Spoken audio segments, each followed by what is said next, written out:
Hey everybody, welcome to Making Sense of It All. I'm your host Jesse Stakes. Today my guest is Martin Wyeth. He's the CEO and founder of Power Tea. Martin does such a wonderful job of explaining exactly what Power Tea is and what it does, so I'm not going to steal his thunder, but let me just say this. Power Tea makes practicing the game of golf more fun and consistent for the golfer while increasing the entertainment value and revenue for the course and range owners and operators. Martin is an engineer by trade, a scratch engineer as he would say. So it gave him a fresh perspective when looking at how to help the average golfer get better. Power Tea has been around for over 20 years. They're in 18 countries and at over 400 clubs. And get this, over 6 million balls a day are teed up by Power Tea. Enjoy the conversation. Let's jump into it.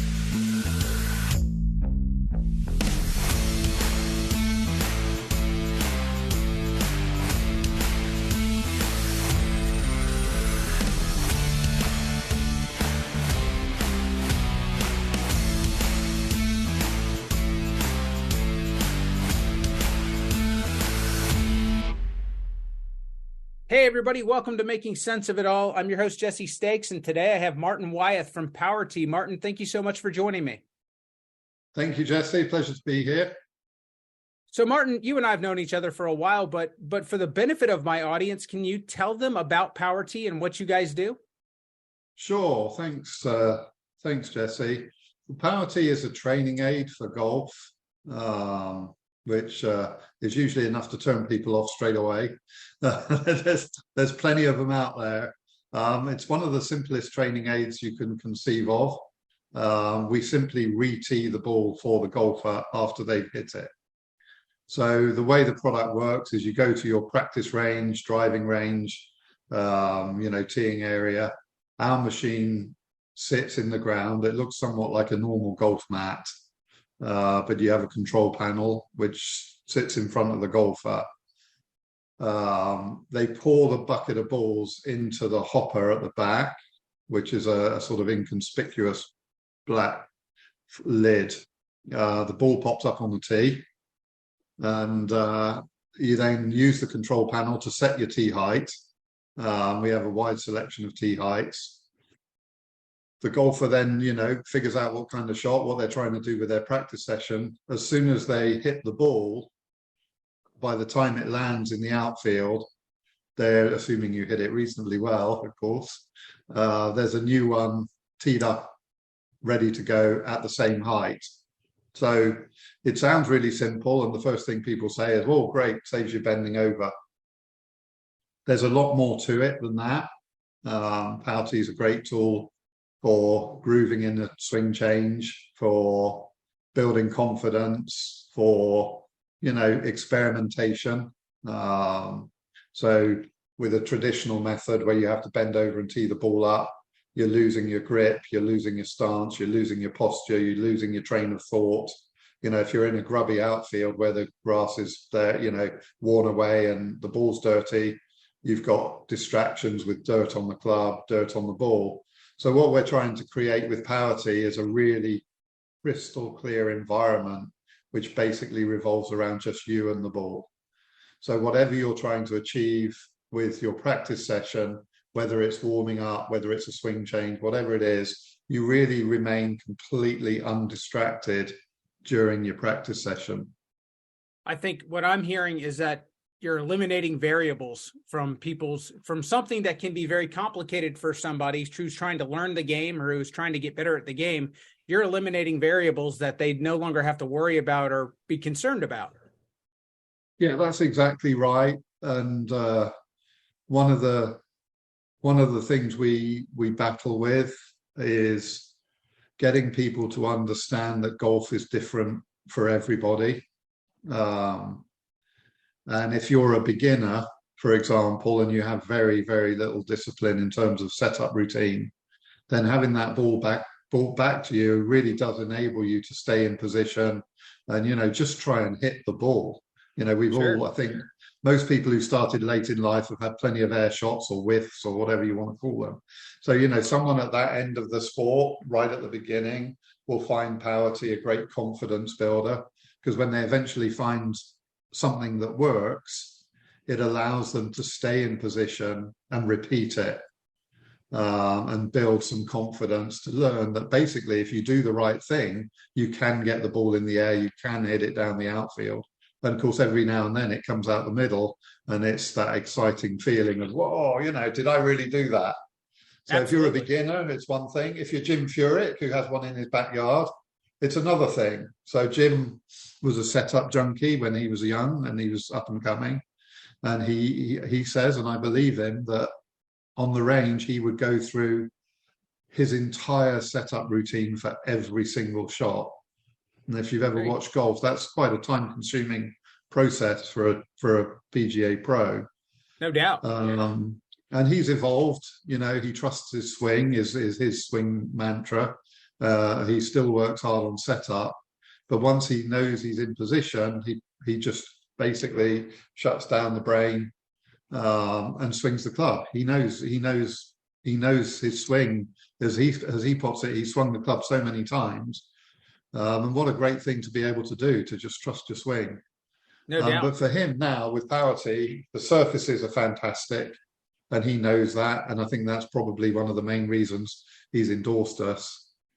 Obviously, he's had issues with his wrist, so he can hit hundreds or thousands of balls off of our mats without getting any jarring on his wrists or elbows.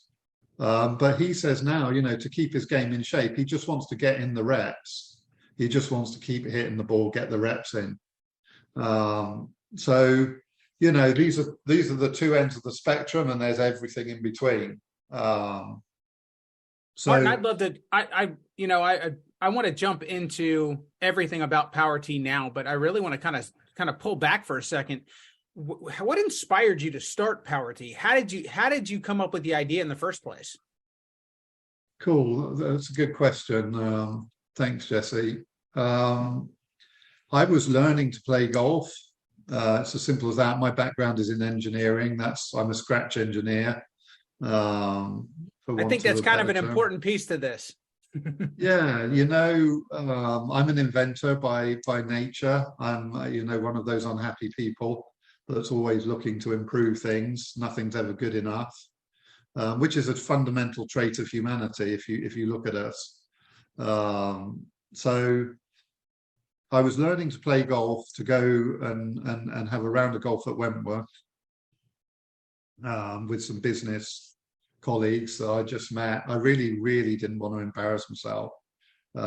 So I'd had my first few lessons, and I don't know when you started playing, but I was in my 20s, so that I had no natural, these kids like mine that start really young, these fluid swings, no fear. I had none of that.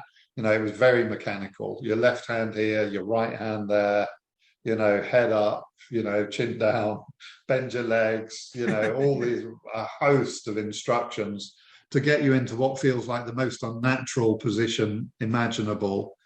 And then you eye the ball, have a big swipe at it, and whatever happens, happens. So I was going through this process, and a slicer I was, like most people, when they start, you're trying to hit the ball hard, you're getting ahead of it, and the ball fans out to the right, with a lot of side spin on it.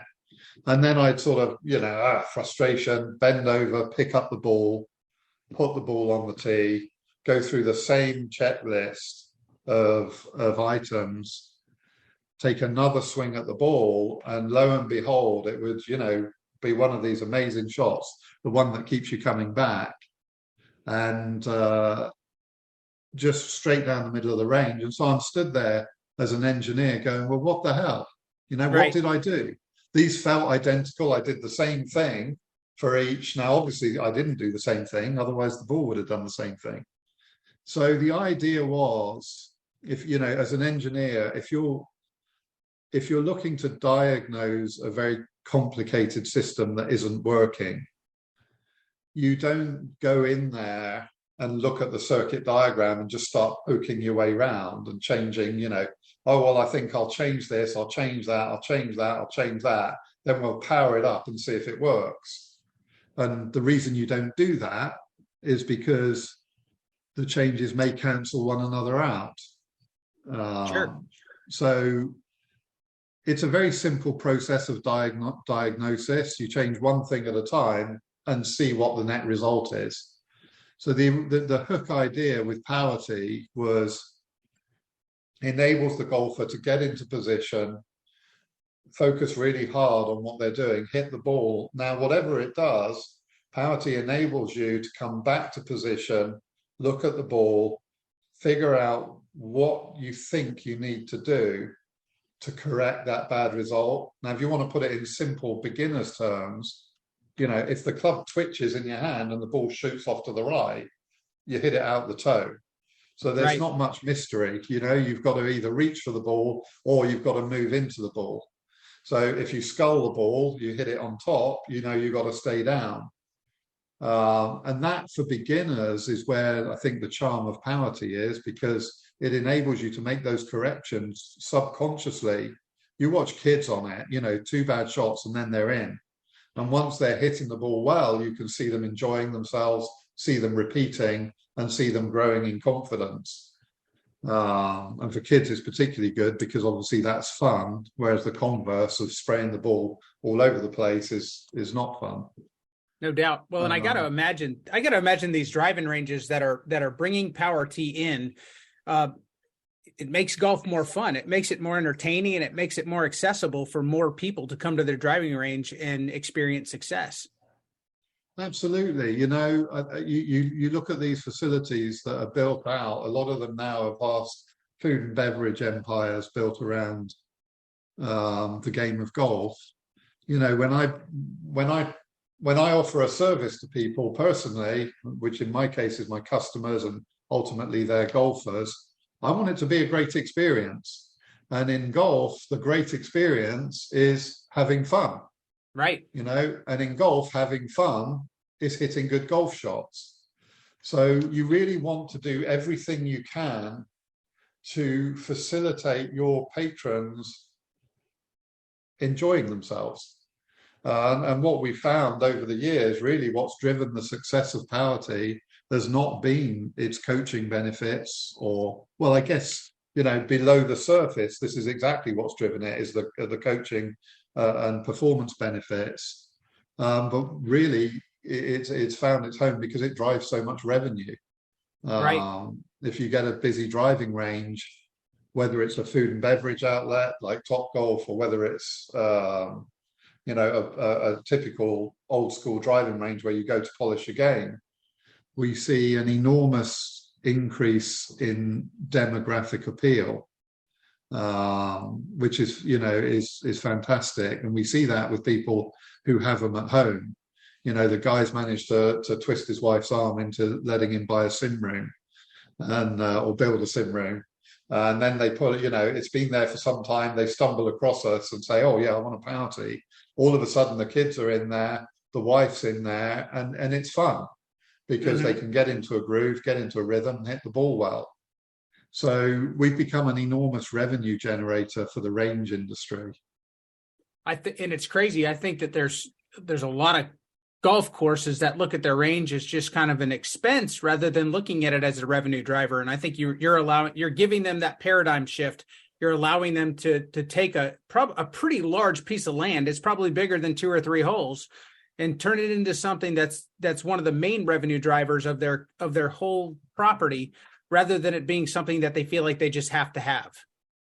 You're absolutely right. The golf industry, particularly the clubs, really have such a dim view of the range. And I think it happened, I don't know exactly when it happened in America, but historically, you used to always pay for your golf balls, whether you were at a private club or anywhere else. And what that did, it sort of had a balancing effect, because the more golf balls got hit, the more attrition on the range, the more money it made. So it sort of motivated the facility to keep the quality up, to keep changing the range balls, to keep it high. And some years ago, a trend caught on for giving the driving range away. And when you give things away for free, the motivation to provide quality just falls away. And what we're seeing, and you mentioned it earlier in this conversation, this is an enormous piece of real estate in the heart of a very, in many cases, high value piece of real estate. You've got several acres here that are at the heart of the club. They're usually adjacent to the bar, the restaurant, all of the other facilities. And at the moment, the broader golf industry, if you park driving ranges, it's obvious. If you make money out of selling range balls, then really, you've got a serious problem if you don't put Power Tee in. It's going to drive volume, it's going to drive customer base, it's going to drive everything. Not everyone gets that until they have the product in. In fact, in the last few years, I'd say 70% of our business in America has been existing customers ordering more machines, because once they get it, they understand it. Until they install it, it's just a cost. But if you look at these clubs, they're basically now putting themselves in a position with the ranges where the quality that you're offering, if you're on grass, it diminishes throughout the day, obviously. If you're the first person there and they've just moved the ropes, then you get something that approximates grass. It's not actually anything like the fairway. It's usually just sort of grown in divots. It's very uneven. So you're still not getting a level lie. And it's nothing like the fairways you're about to go play on. But from that point, that's its highest ebb. And then by the time you get to midday, there's really, if there's a semi-busy club, there's not much left. Now, the activity of going and hitting a bucket of balls to keep your game in shape, I can tell you, I don't often give guarantees, but having been doing this for 27 years now, I can guarantee you that the number one time people want to go and work on their game is afternoon and early evening. After work. If you look at a grass tee line, afternoon and early evening, there's no grass left. So that's a really bad thing. Sure. You've got this enormous piece of real estate that's now, it's not an asset anymore, it's a liability. It's actually keeping people away. So I've got young kids who I love seeing them play golf. I think it's a great sport. I think it teaches us, it teaches us lots of things about ourselves.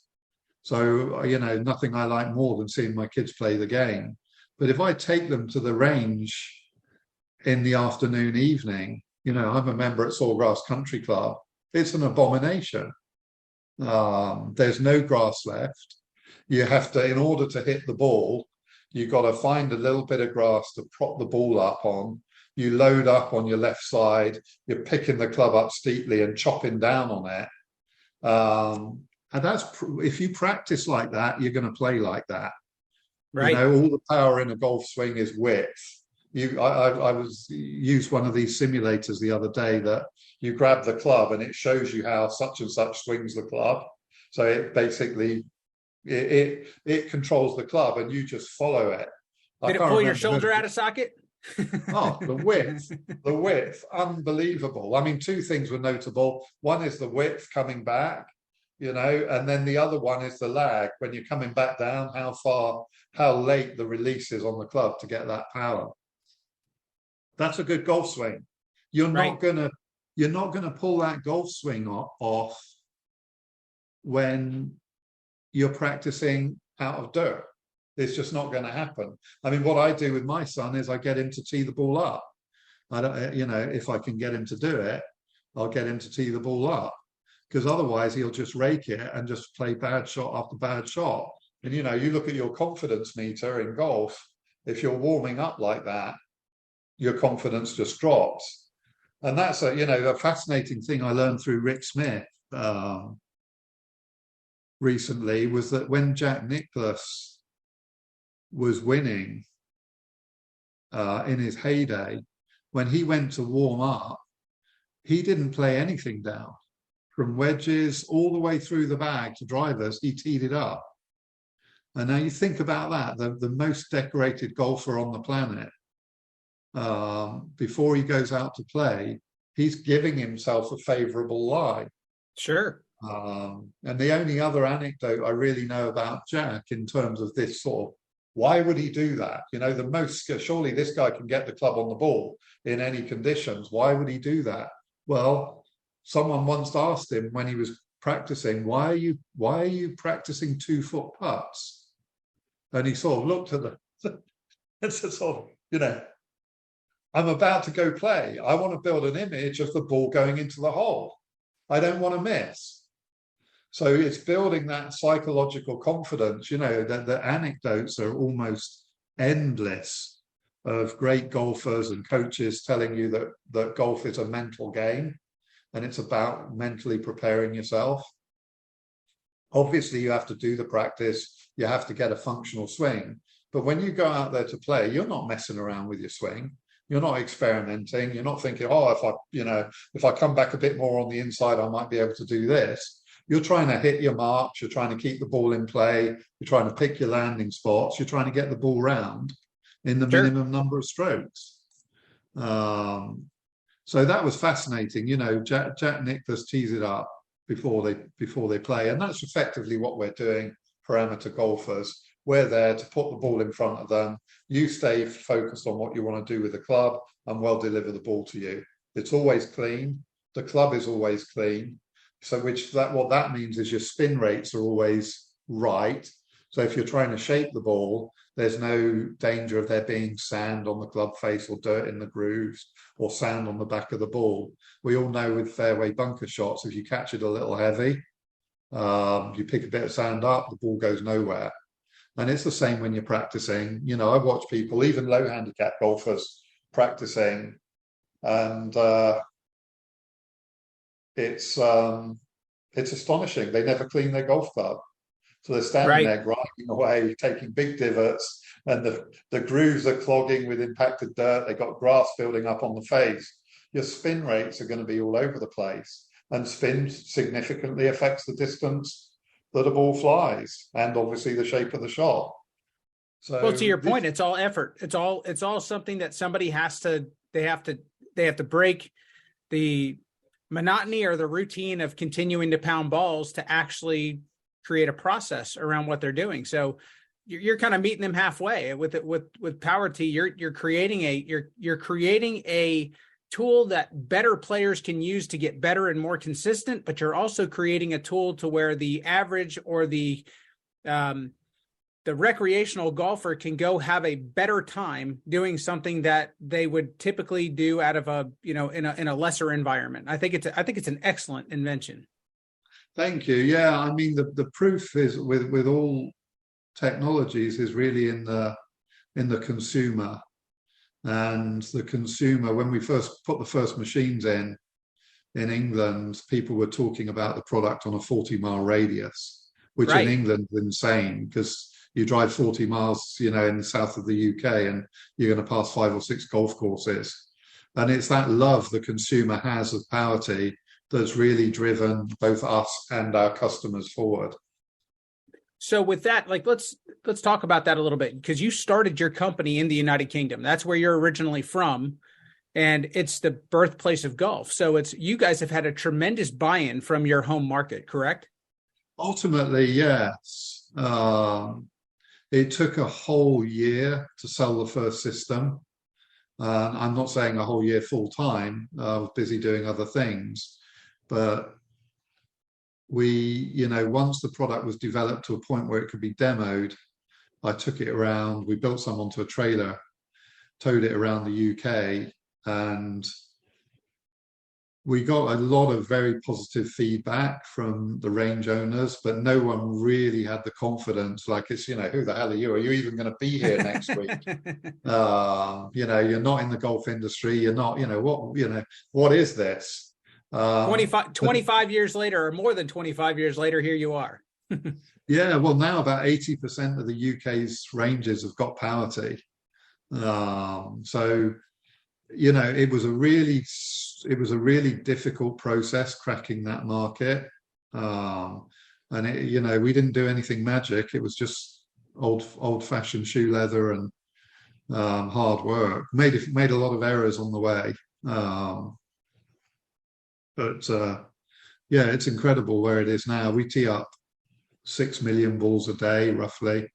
We're in 20 countries around the world. The sun literally never sets on Power Tee. There's always a machine somewhere popping a ball out of the ground. I think that's amazing. Thank you. What do you see as your next venture, as far as where do you see Power Tee going in the next 3 to 5 years? I think what we're trying to do now, obviously golf has changed. It's changed beyond recognition in the last 5 years. We came to America in 2009, and the country was in recession. I think golf was in a depression. The Tiger boom was sort of well and truly nosed over. And that was combined with recession, with overdevelopment in real estate and real estate golf courses. I think in our first, 8 years here, we saw 4,000 or 5,000 golf courses close their doors. Right. And that impacted the driving ranges heavily. We didn't think it would have, because we wouldn't have come otherwise. But what we didn't see coming was, all up the East Coast, you could get a round of golf with a beer and a golf cart for $20. So, you're looking at, well, do I spend $10 on a bucket at the range, or do I go play 18 holes with a cart for, $20? The value was so great that the ranges really, really did get badly hurt. And then combine that with the credit crunch, because we operate on a rental model. So we rent the equipment to our customers. They don't have to pay for it. They just pay a monthly rent. But for us to grow, we needed to take that revenue stream to the lease finance companies. And in 2009, they basically evaporated. True. There was no available cash. So we walked into an enormous brick wall. But then you sort of march through that, and you get to, late 2018, 19, we were starting to gain traction again. And then, of course, COVID hit, which shut us down. The UK took some very stringent action. It closed all our customers down. It closed our factory down. We took very drastic action here. We cut all of our costs. We really felt like, we were given no timeline as to, how long this is all going to go on for. Nobody knew anything. So we just basically folded it all up. And we didn't liquidate it, but we cut all available costs, kept looking after our existing customers that were the ones that were allowed to stay open and trade. And then, of course, the magic of the golf industry happened. Golf was deemed a safe way to spend time. So, golf literally has exploded underneath us. You're not kidding. Yeah, I know. It's amazing. It's wonderful to see. If you like the game of golf, it's fantastic to see all these newcomers, see everyone enjoying it, see the people in the golf industry are now making money again. They were so beaten down and despondent prior to COVID that you sort of felt like golf was just going to continue to atrophy. But it's just booming now. And this tailwind of COVID has joined with what Topgolf has done. And Topgolf are really smart. They understand that when they set a facility up in an area, the vast majority of their customers are not what you would traditionally call golfers. And really, you look at the golf industry, how it got itself into such a corner was by spending almost all of its time and effort trying to attract golfers and fighting, the facility down the road, rather than looking at what historically was the 90% of people in its area who don't play golf, and trying to get them on the golf course, get them at the driving range, get them, hooked on the game, give them a path into the game. The golf industry was spending its entire time trying to appeal to, Mr. Four handicapper who really, he's going to spend what he spends. He's going to play where he plays. There's not much. You spend all the marketing money you like. You're not really going to change him. No doubt. So, the golf industry wasn't being particularly smart. And now you've got Topgolf showing people that if you provide a comfortable, clean, enjoyable environment, you can win everybody. Or not everybody, but certainly a huge percentage of your local population. Well, and not to get on my soapbox because I do know your product fairly well. You guys are allowing green grass golf courses to jump into that market that Topgolf has created, where you are bringing non-golfers, you're bringing people who just want to have fun and have a good time. I always kind of liken it to the bowling crowd, where you can go, you can have a drink, you can have a good time with your friends, you can center it around the game of golf, but you don't have to play 18 holes on the course. You can actually go to a driving range or go to a facility to where it's easier to access the game, and you create a party around it essentially. And I mean, I think that's the best way that I can say it, is it makes it a good time. Just how people figured out that bowling didn't need to be a stuffy sport. It didn't need to be something that only a few could access. It's become for everybody. And I feel like golf can do the same thing. Sure. And it is. And we're trying to work with country clubs and semi-privates to really grow member value. We installed a system there's a couple of systems locally. You can go use PowerT up at Blue Sky, and also Charles Rawson's put it in over at Fleming Island. And the results these guys are getting are phenomenal. No doubt. I hear more about the bar at Fleming Island than I do the golf course, just because everyone has such a good time at the driving range these days. And it's all because of PowerT and what they've done with their driving range. It's funny you should say that, because traditionally the way we grew the business in the UK is we said, look, whatever you do in teaching and mini golf and whatever else you got going on, just ignore that. Let's look at your ball sales. We'll grow your ball sales. And we grow the ball sales by way more than PowerT costs because of the rental model. But right. What was highlighted for us at Fleming Island very succinctly was, no, it's grown my whole business. Yes. The bar has grown in line with everything else, the bar and the food and beverage. So if you look at them, if you look at the investment, and it's not even an investment, it's pay as you go. Because there's no capital cost up front, we put the machines in. By the time you pay your first rental payment, you've banked more money in balls, more money in food and beverage, more money, in multiple areas than the system costs. So whatever you spend on PowerT, some of our customers, I think, are getting it back 3 or 4-fold. Absolutely. Well, and there's people all over the United States putting PowerT in. PowerT, I mean, you guys are growing leaps and bounds.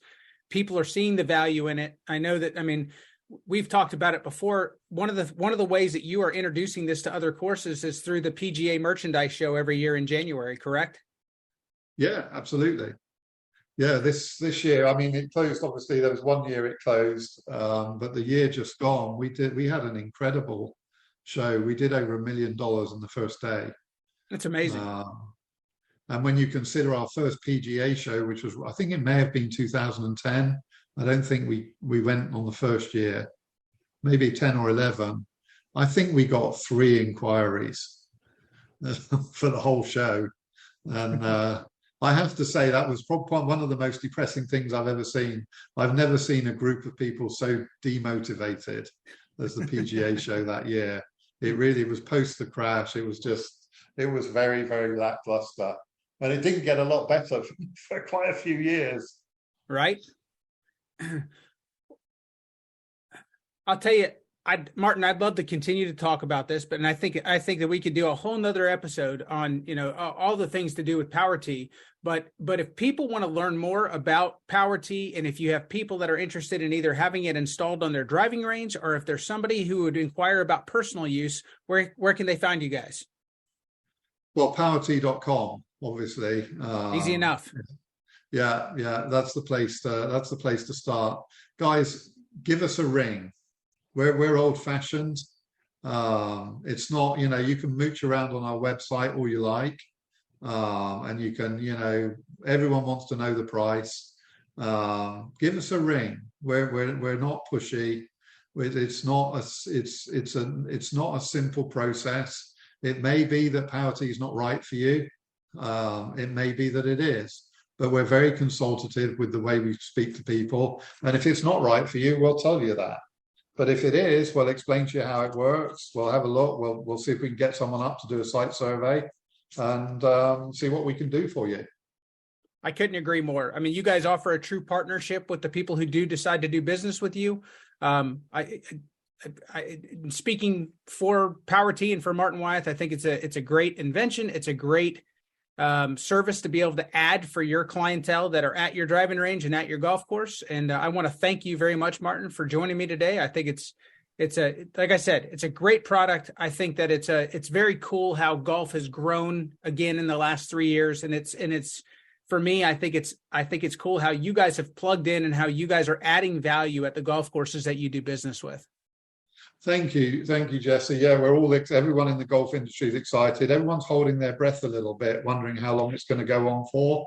And I'll tell you, anyone out there wants to keep it going, put Power Tea in.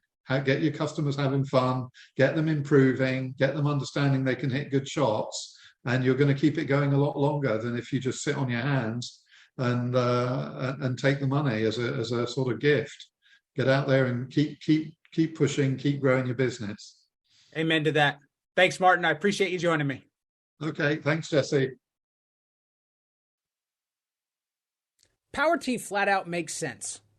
Pardon the play on words, but it makes sense for the aspiring golfer to utilize it for consistency. It makes sense for the recreational golfer to use it to have more fun. It makes sense for the professional athlete to eliminate variables and focus on the things that they want to focus on while practicing. And it makes sense for the range operators. Whether they are a course or a standalone driving range, it drives more revenue to the bottom line. It beautifies the driving range while giving the grass a break. And when paired with technology, it makes it a really fun place to be. Thanks again for joining me, Martin. That's going to wrap us up for today. I'll catch you guys next time.